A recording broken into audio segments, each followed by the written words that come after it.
Welcome, Bears fans, to Picks for Polls, a Chicago Bears draft podcast presented by the Bear Report and Blue Wire Pods. My name is Andrew Freeman, and of course, I'm happy to be joined by my co-host, Usayd Koshul. We are recording this episode on a Thursday here, October 6th, during a bit of a doozy of a Thursday night football game going on between the Colts and the Broncos. Lots of punts going on, a lot of ugly football from what I've seen before we start recording this podcast, but we're here to discuss a lot of topics related to the Bears today as they, follow a 20-12 loss to the New York Giants. But before we get into that, Usayd, how you doing today, man? Yeah, I'm doing well. You're right. It's an ugly Thursday night game. All of them are ugly, and I think it kind of fits the theme because the Bears are playing on Thursday night in Week 6, so a week from tonight, actually. But, all is well on my end. Excited to get to episode 125. Yeah, it's only the first half of this game so far, but the Bears Commanders game next week doesn't really have a high bar, but somehow I feel like based off of what we saw this past week that it's not going to be able to reach that bar of excitement just based off of how the Bears did in this last game, losing to the Giants. And we covered it in our recap of that game for the Bear Report podcast earlier in the week following the game. It's on our YouTube channel for anyone that wants to check out the Bear Report on YouTube and get our thoughts on the game there. But basically to sum it up, it was a pretty ugly loss for the Bears on Sunday as, the running game didn't quite get going as much as it did in their win against the Texans. The passing game was once again a struggle. We saw some huge just offensive line breakdowns throughout this entire game. Sam Mustipher really struggled at center. Justin Fields was sacked six times in this one. And, the defense, they really struggled early on to defend the Giants' bootleg game. Like, that was just over and over again. The Giants kept on running bootlegs, and that led to the Giants getting a lead in this one. And, once the Giants got a lead, it seemed like the Bears weren't able to respond because they just couldn't get the passing game going. So not a great game for the Bears overall. And it leaves us with, once again, a ton of questions for this team going into the rest of the season here. But, that leads to our main topics for today, because today we're going to be taking a little bit of a bigger picture look at this Bears team, looking at, the first quarter of the season here, now that we're through 4 games, what have been the general themes of this Bears season so far? What are some of the major storylines, and what are some of the things that we're learning about this Bears team that can inform us on what to expect in 2023? So the first thing we'll touch on here is the main themes of this season so far. So you said, I'll start with you. What is your first major theme of this season 4 weeks in now that we're into this 2022 season?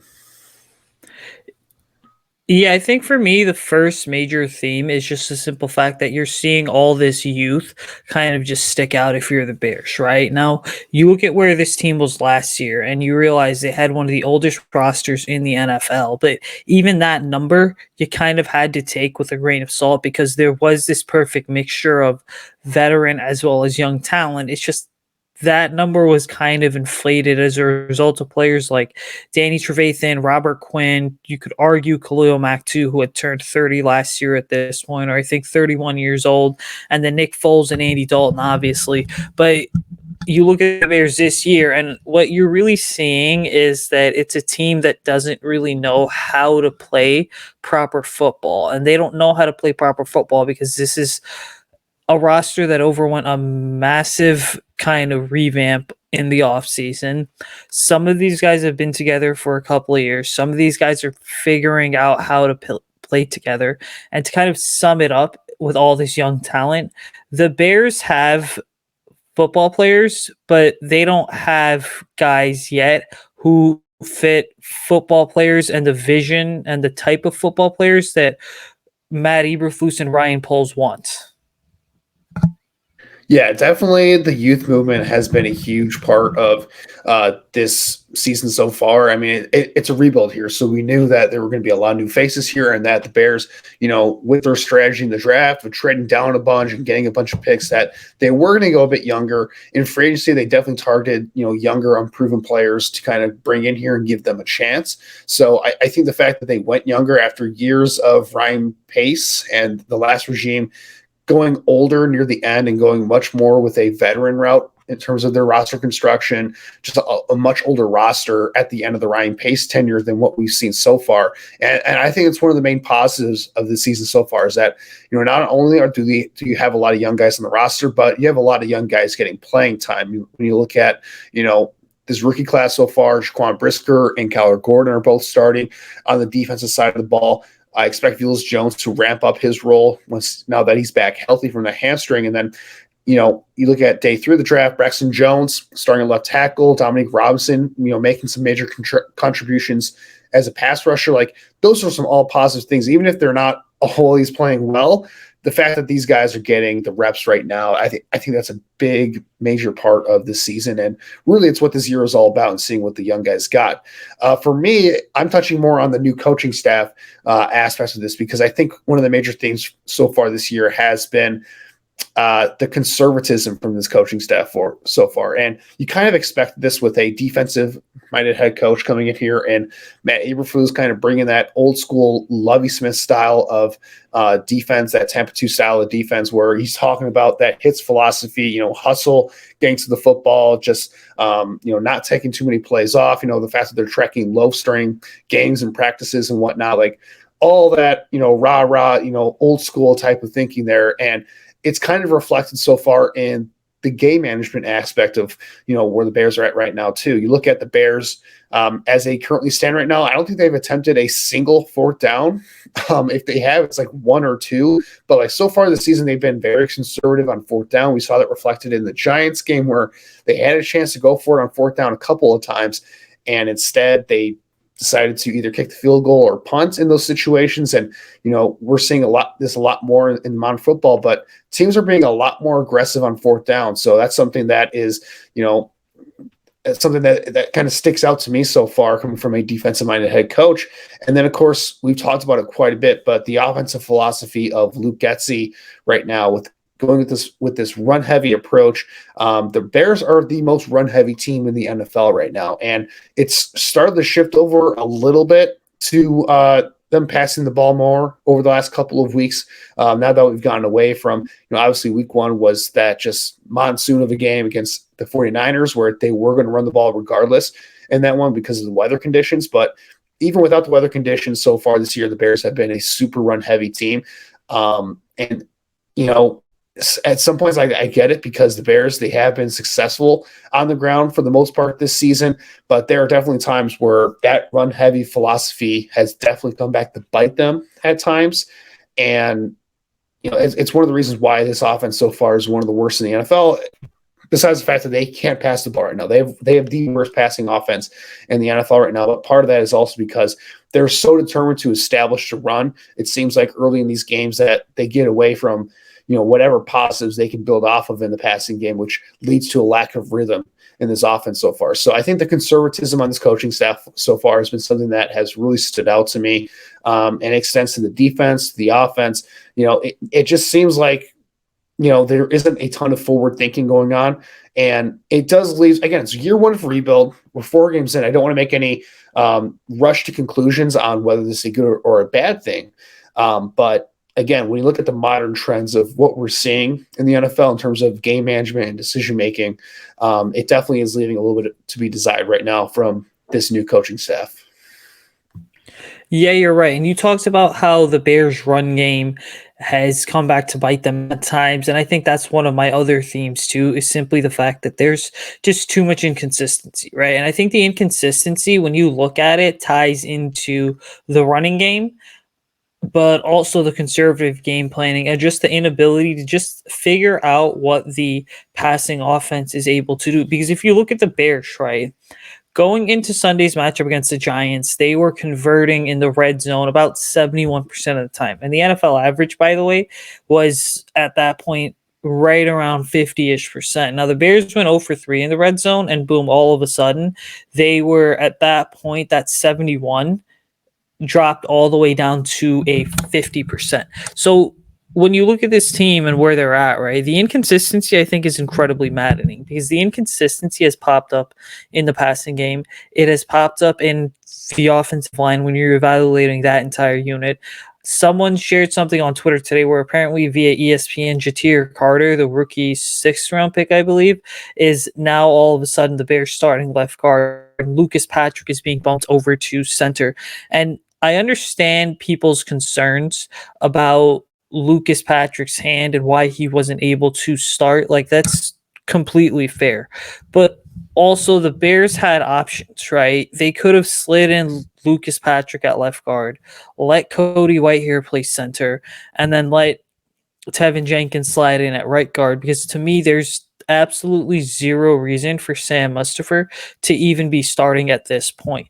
The other half of all this and the inconsistency comes down to the fact that it's like this inconsistency that you're seeing, it's hurting the development of the quarterback, right? We're seeing people like Trent Dyfel go on 670 the score and basically break down Justin Field and say, yeah, Justin had a pretty damn good game, but the core around him wasn't that good. Now, those opinions I think sometimes you agree with, but also sometimes you don't agree with, specifically because we've seen what Justin can do, right? Like the 56-yard bomb to Darnell Mooney on the Giants or the Bears' second drive in that Giants game. You look at the 18-yard pass on the first drive of the Giants game, and you're like, okay, there's flashes there, what this kid can eventually be. But then at the end of the day, you know, the Bears have not put Justin in a position to succeed enough, and the inconsistency around him makes it hard to evaluate him as a whole. Yeah, I think the inconsistency kind of ties into like everything we've talked about so far. You look at this being a young roster, a new coaching staff, trying to lay a foundation here, and of course you're dealing with a young quarterback, Justin Fields, whose play style in general lends itself to being inconsistent. When Justin Fields is a guy who's going to hold on to the ball so much, he's not really doing a good job of playing in structure right now. His game is heavily reliant on throwing the ball down the field, which is a lot tougher than, consistently, throwing the ball underneath and getting completions underneath. And that's just not Justin Fields' game right now. I mean, that in the passing game, that's going to lead to issues. And of course, the pass protection, definitely doesn't help in that regard. But I think we're definitely seeing like the youth in this roster is definitely starting to show. There are some, mistakes being made. Like Kyler Gordon, he's off to a rough start so far in his career. And I think it's one of those things where it's going to take some time, I think, for everyone to get on the same page here. But, I think you make a good point about the way they've handled the offensive line. Like the rotation with Jenkins and Patrick, like it stinks that Cody Whitehair is injured right now. And we're going to touch on that in a little bit. I guess we'll save that for a little bit now because I want to get to my final theme here before we talk about the offensive line. But I will say, like, I hope that the rotation thing is over because I just cannot stand that thing, and it led to a lot of issues. But as for my final theme here so far, and I'm going to the defensive side of the ball for this one, I could talk about, Kyler Gordon's struggles in the secondary. I could talk about, Roquan Smith, and him coming back from, the contract negotiations. But I think the biggest thing that struck out to me is that, what was the major storyline for this Bears defense in the offseason?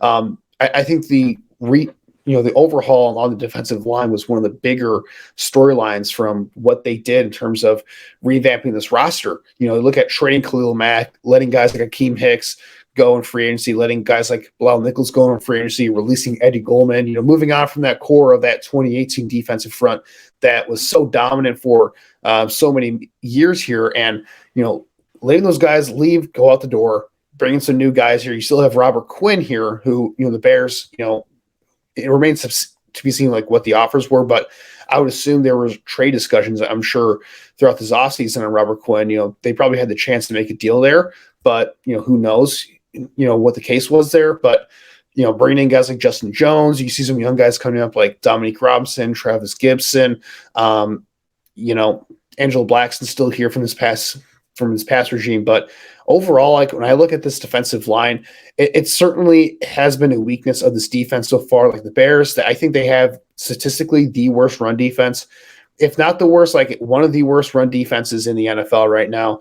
They just got completely demolished by the New York Giants. And a lot of that was schematic stuff that the Giants were doing, but a lot of it's also that, this defensive line is just not very strong against the run right now. And as a pass rushing unit, they're not very strong as well. Like Robert Quinn, we kind of felt like this was coming, but regression has definitely hit. in that regard for him. Like, he had that ridiculous year last year with the 18.5 sacks, but I think anyone who's paid attention to Robert Quinn's career knew that he was going to take a bit of a step back this season, just because a lot of what he was doing last year was unsustainable. And he was converting a lot of his pressures into sacks that generally you're just not going to see. And so far, like, he's definitely come back down to earth. He only has 1 sack so far this year, and the last 2 games he's been like pretty much completely shut out by some really damn good tackles in Larry Tunsil and Andrew Thomas. But you look at some of the other guys like Dominic Robinson, he had that really nice week 1, but since then he hasn't really showed up a ton. Travis Gibson had that game against the Packers where he was pretty good, but otherwise he's been pretty quiet, I think, so far this year. And they've gotten really not much from the interior guys. Like Justin Jones has maybe flashed a couple of times, but Andrew Blackson's giving you nothing right now. Armon Watts isn't giving you a ton in the passing game as a pass rusher. So this defensive line definitely needs a lot of work going forward here. And I think that's one of the themes of this year is that, you know, for so long, it felt like the defensive line under Ryan Pace, no matter who he brought in, that defensive line unit was always a strength of this team and really of that defense for such a long time. And right now it isn't. And it feels weird as a Bears fan who's watched this team, you know, as intently as I have over the past 5, 6 or so years to not see that be a strength anymore. So I think that's one of the major themes of this year is that, you know, the defensive line is definitely taking a step back in this rebuild. And, you know, for a defensive scheme that relies as much on getting the pressure out the quarterback with only 4 rushers and stopping the run with only 4 guys on the line of scrimmage to take pressure off those linebackers, you know, it definitely leaves a lot to be desired so far in the first year of this rebuild. So those are some of our major themes for this year so far through the first quarter of the season. I think those are some storylines to follow throughout the remainder of the year. But let's get to one of the major storylines that's affecting the Bears right now. And we kind of alluded to this, but injuries along the offensive line and some reshufflings along the offensive line. So like I talked about earlier, you know, seeing Cody Whitehair go down for what it looks like it's going to be an extended period of time with, I think, a knee injury from this Giants game. You know, the Bears offensive line's been in flux all year long as they try to kind of figure out a rotation that, or a starting lineup that works for them. And now it seems like they're going to be shuffling around again. We had Luke Getsy talk about in a post-practice presser today, or was yesterday or today, I forget which one it was, but basically saying that they haven't decided on a starting offensive line yet. And it's just it's a weird thing because, you know, we just saw the Bears coming off their worst performance as an offensive line unit last week. It leaves me with a lot of questions of, you know, are we going to see a quality performance from this offensive line moving forward? Because Cody Whitehair has been probably their best offensive lineman so far, and that's a huge blow for what they are trying to build right now. Cody Whitehair has been the Bears' most consistent offensive lineman over like the last 2 or 3 years. I can definitely say since the Bears moved on from Kyle Long going into, I believe it was the 2020 season. Now, ultimately look at it and you say that possibly could have been Cody's last snap in Chicago with the Bears, because he is one of those guys that you could look to cut next year with all these young talent that's kind of on the way. Now, when I look at the injuries to the offensive line, right, there's a lot of, I think, shuffling that still is going to be done.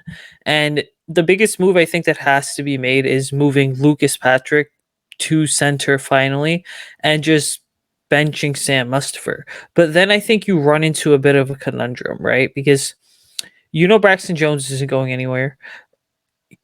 And so it's like, who do you have at left guard? For left guard, you could try a veteran like Michael Schofield out there. Possibly, do you decide to move someone like a Larry Borum inside and move him at right guard, shuffle Jenkins to left guard, and then see what a player like Riley Reif can do at right tackle? Because Riley Reif does have experience playing that right tackle position. And you know, if we're going to be honest, right, like Riley Reif's on the tail end of his career, but if I'm being objective about Riley Reif's NFL career, I mean, he would in some years be one of the best offensive linemen on the Bears, by the way, because he was never really an overly flashy player, but he was somebody that had enough in him to warrant just being consistent.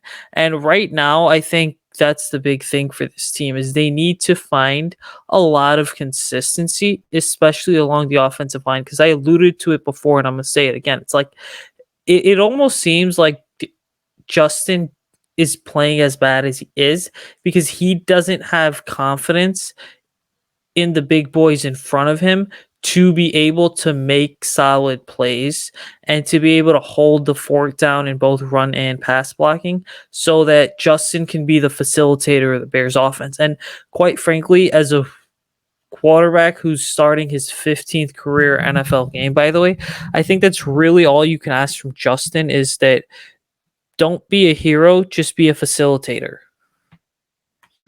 Yeah, there clearly is a lack of trust between Justin Fields and their protection. Like, I can't tell you how many times I've seen Justin Fields, have a clean pocket, but it's like he's seeing ghost. And at the slightest hint of pressure, he's out there running because he just doesn't trust what's in front of him or what's, coming to him around the edges. And that's certainly an issue. And I think some of that kind of reaches back to last year where the protection wasn't great, but this year it has definitely been a huge, part of Justin Fields' lack of development and even regression to an extent because this offensive line hasn't performed great in pass protection so far. And they've tried to protect this group a little bit by using chips and play action and moving the pocket a bunch. And it has worked to a degree, but the Giants really exposed this. Like Sam Mustipher had an abysmal game in his last game. And you can't fix a lack of talent. And right now the Bears have a lack of talent up front. So in terms of what they're going to do, I think they're going to stick with what they ended the game with, to be honest with you, in this last game. So they ended it with Jones, Lucas Patrick at left guard, Sam Mustipher at center, Tevin Jenkins at right guard, and Larry Borom at right tackle. And, I don't see the reason to really change that at the moment because Riley Reif, I'm not sure he's a great fit at guard because he is kind of a taller, slender player. At that guard spot, you want someone that has a little bit more, mass and can, get underneath guys a little bit more with leverage. And Riley Reif, that's never been his game. He's more of an upright type of guy. So he's better off at tackle. And, Borom, in my opinion, I going back and watching him a little bit more, I don't think he's been as bad as, as some of the perception maybe from others. He hasn't been great by any means, but of the two tackles between him and Jones, I think he's been the better tackle of the two so far, which isn't to be unexpected because he does have a year more of experience under him.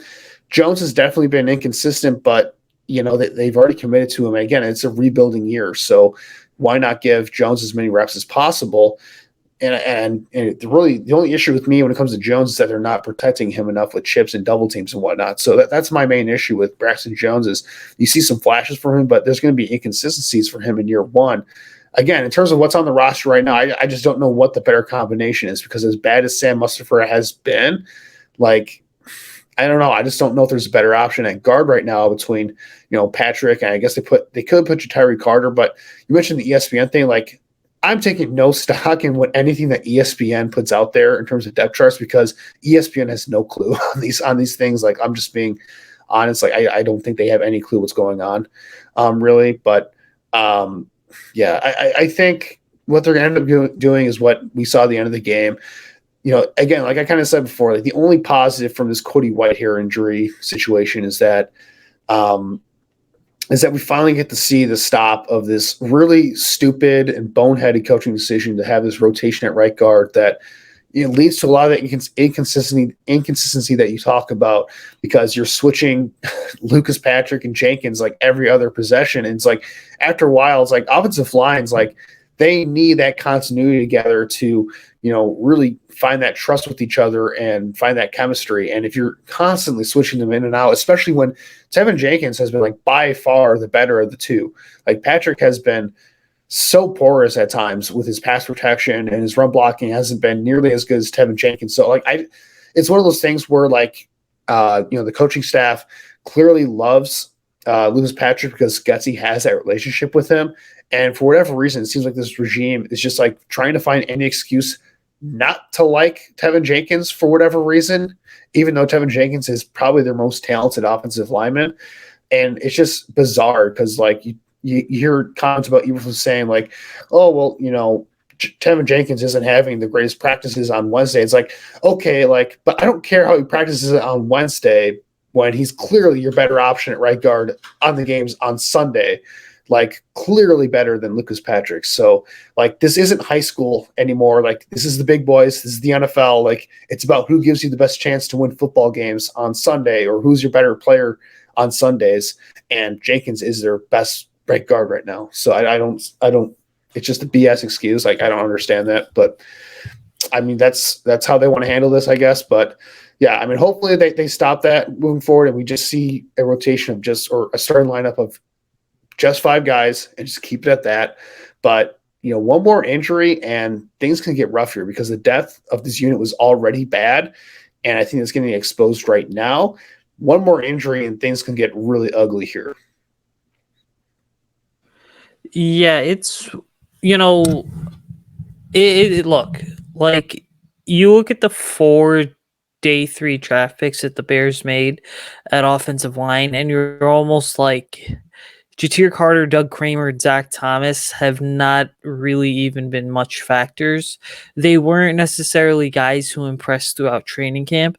And so, in a certain way, right, it's almost like hindsight 2020 shows that maybe, just maybe, we're looking at 2022 and saying, at least going into next year, that there could be a lot more holes to fill along the offensive line than people were willing to admit. Because originally, and if you remember going back about 6 months when the Bears went ahead and drafted those 4 guys, everyone felt like there was a lot of depth. And I think that there was depth with one condition: the depth was on paper.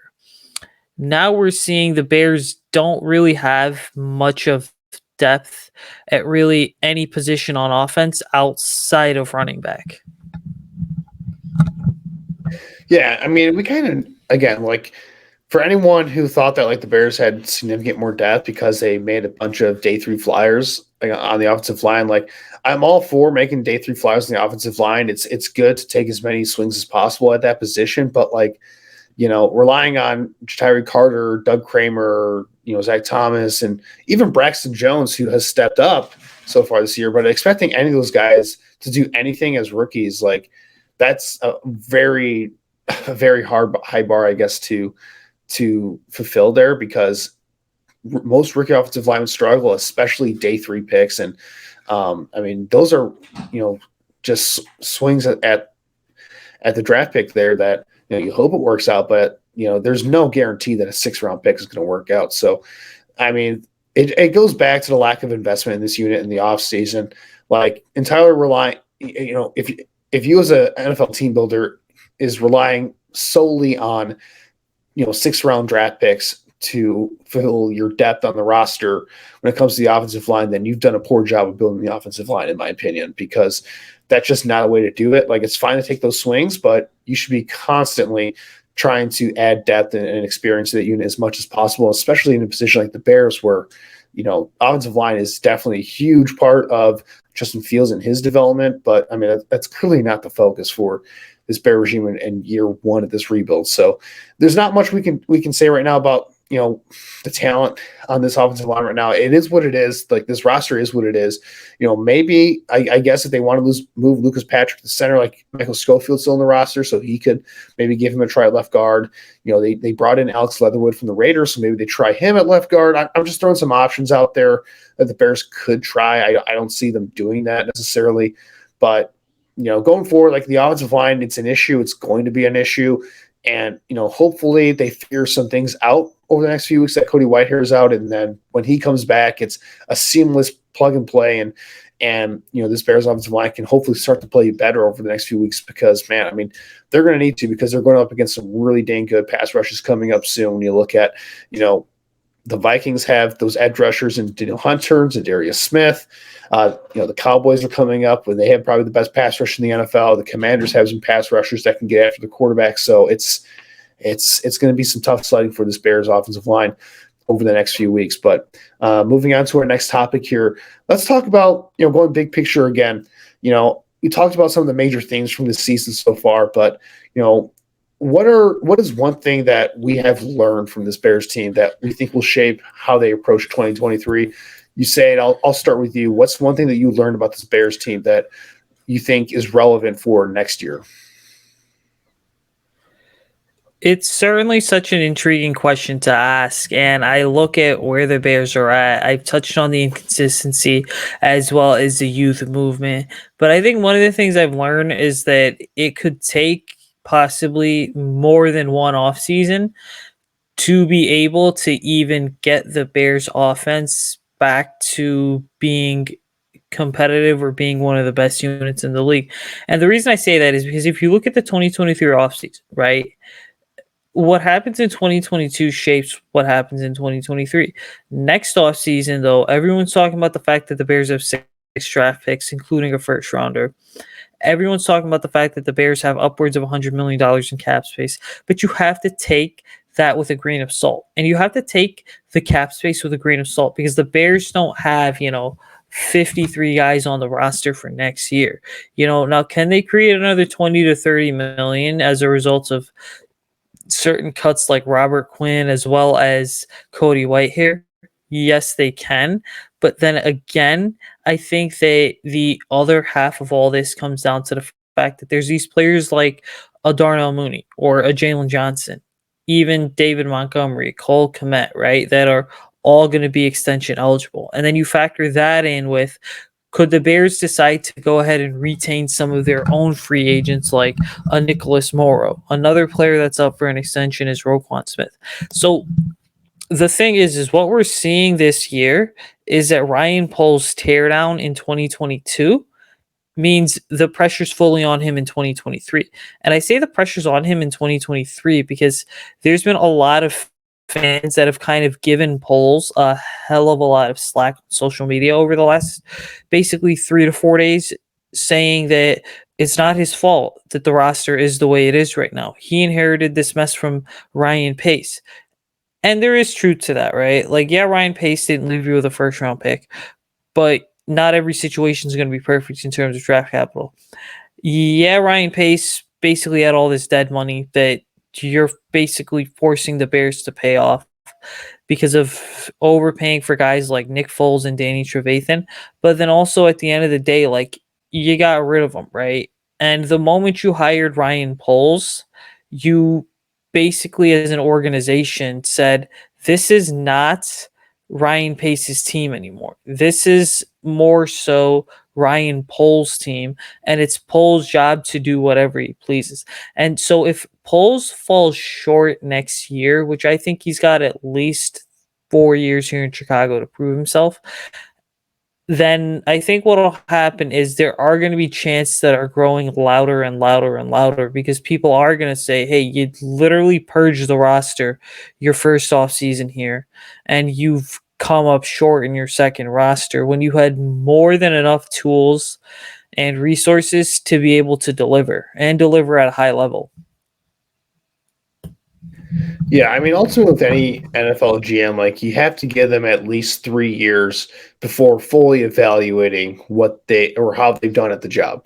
And while I've been pretty hard on Ryan Poles this offseason in terms of some of the decisions he's made and some of the things that he's emphasized here, going with a more of a defensive minded approach in the draft, not making too many investments on the offensive side of the ball in free agency when there were options available to them to invest on that side of the ball to improve the talent a little bit.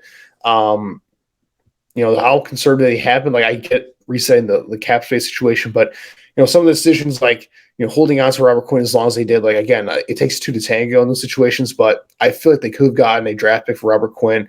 And now, like, his trade value's got to be in the tubes right now because he's been playing really bad so far to start this season. Just not the same guy that he was last year. But again, there are definitely things to nitpick about some of the things that Ryan Poles has done. But at the end of the day, I think anyone praising Ryan Poles and giving him a pass for anything is mistaken. Year 1 and 2 this operation, but anyone who is calling Ryan Poles to be fired immediately after 1 year is also mistaken because, again, like I said, it takes time for these things to develop. It takes time to build an organization with a new regime. So you just have to give it time, and you got to see what happens. And ultimately, I think we have to criticize the decisions we don't like, but also it's always effective and fair to praise the decisions that we do like. So there's a lot of give and take there, I think, with Ryan Poles. But yeah, I mean, next offseason is going to be the big one because there's going to be a lot of decisions to make, a lot of guys that he's going to have to choose whether he's going to keep them long term or not. And like you said, like the cap space thing, it is a bit deceiving because this upcoming free agency class, I'll be honest, like I'm looking at some of the names that are going to be available. It's not great. The Bears have a ton of needs. They have a ton of spots to fill. They have some free agents that they can have to make a decision on whether they're keeping or not. Like you look at Roquan Smith, David Montgomery, some of the bigger names there, and then extensions like what are they going to do with Darnell Mooney? Will they try to extend Jalen Johnson early? Like what are they doing with Cole Kmet? Like those are all guys that you have to keep in mind as well.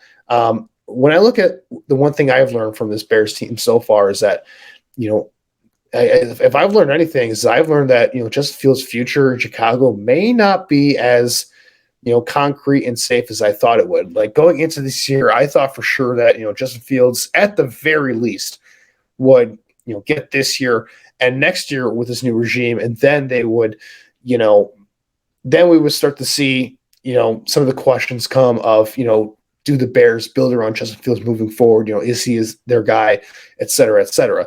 Well, so far this year with how Justin Fields has played and how the situation around him has kind of contributed to that, now I'm starting to question, do the Bears have their quarterback to build around here long term? And it's a tough question to pose, and it's a tough one to answer here because there are so many factors at play, and it is very early in the season. You look at Justin Fields; he's a young quarterback in a new system.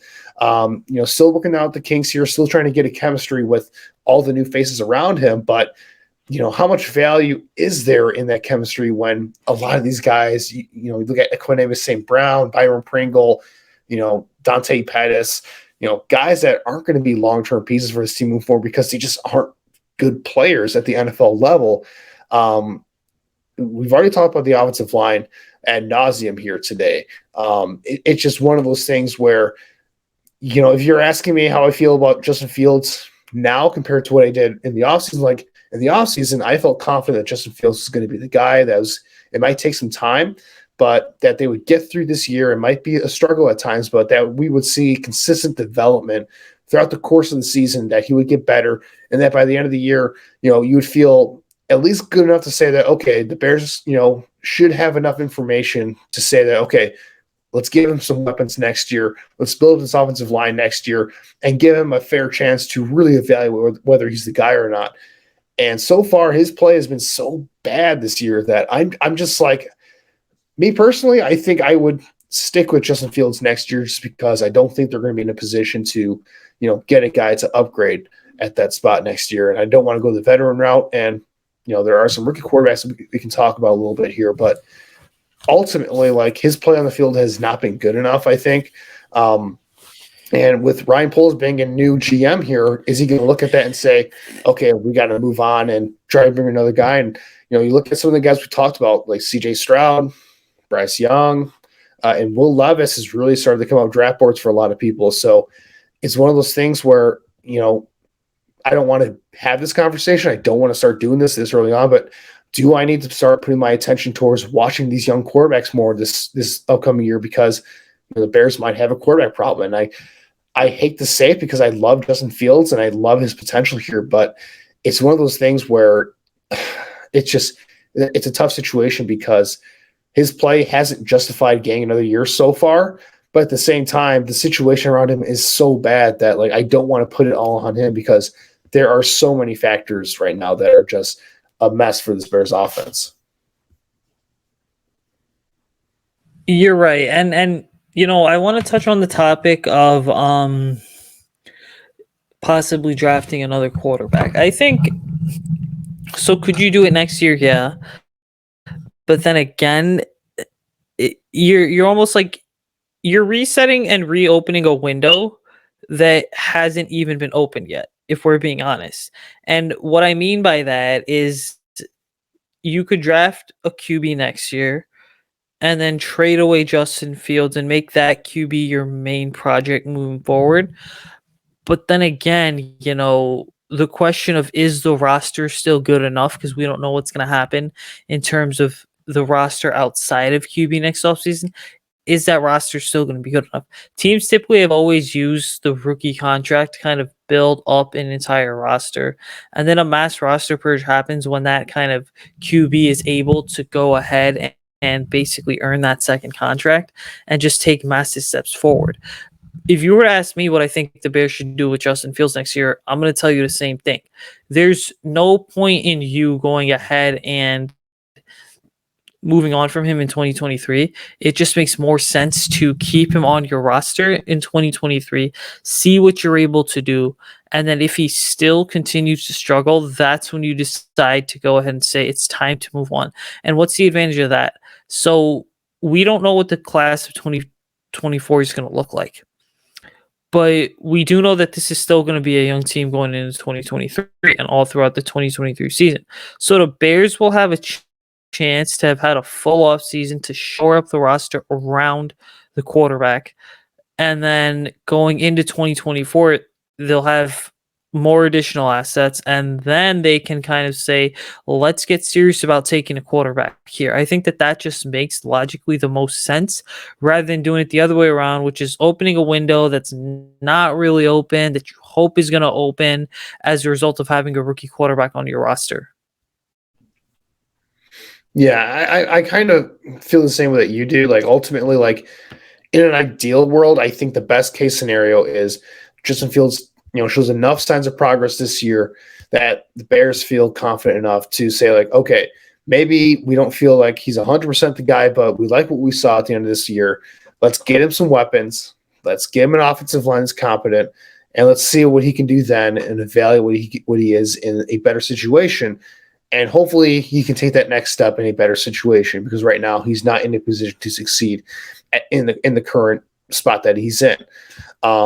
That could certainly be the case. Like, again, going into the year, I thought that would be the case where he would show enough this year in a bad situation to where, they would go not all in necessarily, but they would improve the offense in the offseason next year with more cap space, more draft picks and whatnot, and then, get a better idea of what he is after that. But I mean, I'll say this at this point: if Justin Fields continues to regress and go down the path that he's been on so far this year, where he's not getting better and he's still struggling with playing within the rhythm of the offense, and he's taking too many sacks and not justifying it with enough big plays to offset that, and this offense continues to be as dismal as it is in the passing game, I'm not saying that I would make the move to move on from Justin Fields, but I'm saying like Ryan Poles, as a new GM, he may see that and say, like, okay, maybe this isn't the guy that I want to build around, and we got to start thinking of, bringing another quarterback. And honestly, I feel like if they bring another quarterback to the situation, it's going to be the same exact thing, because this is not a situation conducive to developing a young quarterback. But I mean, at the end of the day, like, the quarterback position, it's the most important position in all of sport. And until you get it right, you have to keep on taking swings at that spot until you get it right. But I mean, at this point, I'd rather they just build the roster first and then decide on getting that next quarterback in there, because there are so many problems with this roster, and they had to fix that first. And hopefully Justin Fields, I hope that Justin Fields is the guy for them when they do finally fix this roster. So enough of the big picture talk. Let's get to previewing this upcoming game for the Bears against the Minnesota Vikings. So the Vikings, they're a 3-1 team. I think they're first place in the NFC North as it stands right now because of their Week 1 win over the Green Bay Packers. The Vikings, new head coach here coming in, a little bit of a different philosophy, being more offensive minded. Kirk Cousins is, off to a decent start so far this year. This offense has had its ups and downs, but Minnesota, they're coming off a big win against the New Orleans Saints in London, coming back home here. And the Bears, I mean, it's one of those things where this is a big game in the division for this one. So, to preview this game, let's start off with what are some of the major matchups for this game on both sides of the ball. Let's start with the Bears offense going up against this Vikings defense. What's your biggest matchup there, Usayd? Yeah, Bears offense against the Vikings defense. I think what you're going to see is, can the Bears front five take on the Vikings front three? Because this is a team that is undergoing a scheme change. Minnesota, at least, they're running more of that Vic Fangio style defense. And so as a result of it, they have a lot of three-man fronts, right? Their linebackers play at an incredibly fast level. And I think on the back end, Harrison Smith is a safety who's in his 30s, but is about as good as it gets. But just, can the Bears control the line of scrimmage up front? Can you get offensive linemen that are not going to get blown off the line of scrimmage every single time? Can you get guys that blow defensive linemen off the line of scrimmage to allow the running game and passing game to set the tone for the rest of the game?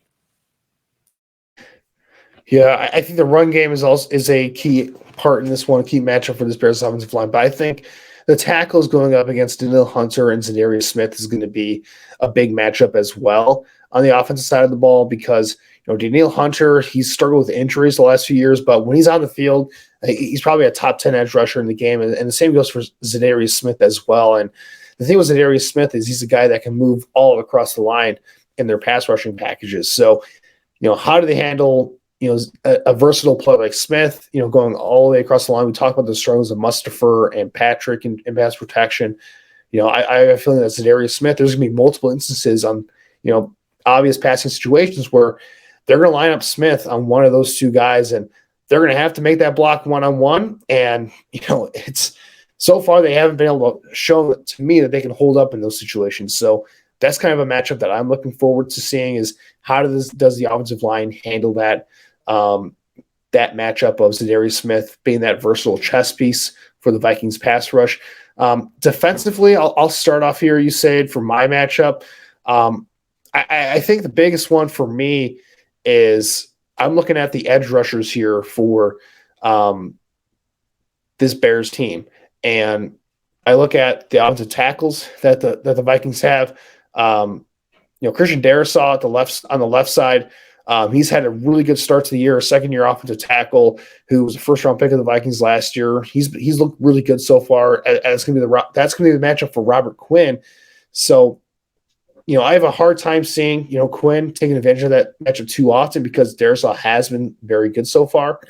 But also, at the right side, Brian O'Neill is a pretty solid tackle as well. So how does Travis Gibson and Al-Qadim Muhammad and Dominique Robinson, how do all those guys make an impact in this game? Because the best way to get after Kirk Cousins is to get constant pressure on him in the pocket, and if you can get pressure on him early, it can start to rattle his game a little bit. I think the Bears defensive interior, against the offensive line interior of the Vikings, that's kind of like a weakness on weakness point. So that's not really a big matchup for me. To me, the pass rush, a lot of it hinges on how those edge rushers do against those tackles who, have been pretty solid so far to start the season.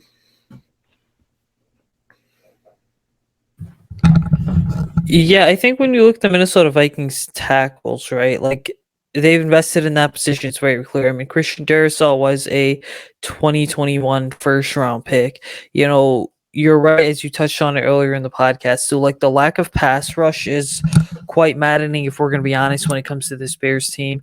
I think that when I look at it, one player for the Bears that needs to have an absolutely big game this weekend has to be Kyler Gordon, right? And I say that because when you look at Kyler Gordon as a prospect, I mean, we all know what he could do while he was at the University of Washington. He's really struggled here so far. And going up against Justin Jefferson as well as Adam Thielen with no Jalen Johnson, because Johnson does not practice on Thursday, it really creates such a big void. And, the Bears are going to have to get so creative to kind of mask some of Gordon's struggles. And what I mean by that is simply, when you look at it, right, you're going to have to go ahead and have Jaquan Brisker play up closer to the line of scrimmage and possibly go into more cover one looks, right, to allow Eddie Jackson to control the back end of the defense. It's just, they're going to have to play the Bears DBs a physical brand of football. Kyler Gordon's going to have to be the most physical of all if the Bears are going to have any shot against an aerial attack that, let's be honest, has been pretty solid to start the season. I mean, I certainly hope that Eberflus's plan is not to match up Kyler Gordon with Justin Jefferson one-on-one too often. I think, with Eberflus's zone defense, that they are going to be a little bit more conservative at not getting in those one-on-one matchups. But, the Vikings have been very creative at moving Justin Jefferson around and getting him on different matchups so far this season. So, I wonder what their plan is to stop Justin Jefferson, because if they can't stop Jefferson, like, he has the ability to take over the game and really dominate. So I hope that they find a way to kind of, I don't know about neutralize him, but slow him down just a little bit so that he doesn't take it over. Because if he takes it over in the passing game there, that makes everything much more difficult, because then you got to stop Dalvin Cook. You got to stop Adam Thielen in the passing game. You got some tight ends there that the Vikings have. So everything starts with Justin Jefferson, and I hope that, I hope the plan isn't to just have Kyler Gordon, single up, cover him the entire game, because that's a recipe for disaster there. And I don't think Eberflus going to do that. I think they're going to go zone heavy in this one and, not expose their corners too much to these very talented Vikings wide receivers. So before we wrap it up here, Usayd, let's get to our predictions for this one. Who's your X factor for this game, and what do you think the score is going to be, and who do you have winning this game? So yeah, I've got the Vikings winning this game. I think they're going to come out and they're going to go ahead and win this game by a score of 27-14. I would say the X factor, like I said, is the secondary, right? You have Thielen and Jefferson. Can Gordon and Brisker have the game of their life with the status of Jalen Johnson uncertain? Yeah, the secondary needs to have a big game in this one. The pass rush needs to get after Kirk Cousins. There's a lot of things that the Bears defense needs to do here, but I'm with you. I think the Bears are going to lose this one as well. I have the Vikings winning 31-20. I think the offense will hopefully be a little bit better in this one, just because the Vikings defense hasn't been very good so far to start the season. Other than week one, it seems like quarterbacks have been able to have some success against this Vikings passing defense. And, so I hope that Justin Fields is going to have his best game of the season to date, and he's going to be my X factor for this one, because if he can have a big game in this one, that's going to be huge, because they need. I don't think this Bears defense is going to be able to stop this offense, too much over the course of the game. There's just too much talent on this Vikings offense, and Bears are at a talent deficiency right now with some of the injuries in the secondary. So ultimately, I think this offense needs to show up and have a big game, especially in the passing game. This is a very conservative Vikings defense. They're not looking to blitz too much. They're going to, play two high safeties the entire game. They're going to force you to, beat you underneath. And that's not really what Justin Fields' game is right now. He's looking to get the deep shot and big play every single time. I hope that he can play a little bit better in structure in this game and take what's given to him from the defense underneath. And, hopefully we start to see some bigger plays in the passing game and more consistent, play in the passing game because of that. So that's my prediction. But ultimately, I think the Vikings offense is going to be a little bit too much for the Bears here. So 31-20 for the Bears on the road here, and that's going to put them to below 500 5 weeks into the season for me.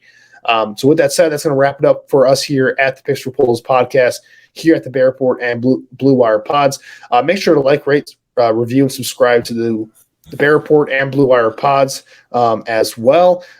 Make sure you give the Bear Report podcast a follow with Zach and Aaron and follow their work as well. For us here at Picks for Polls, make sure to follow us on social media on Twitter at Picks for Polls is our Twitter handle. So make sure to go give us a follow. As for Usayd, where can our listeners find you on social media and find your work?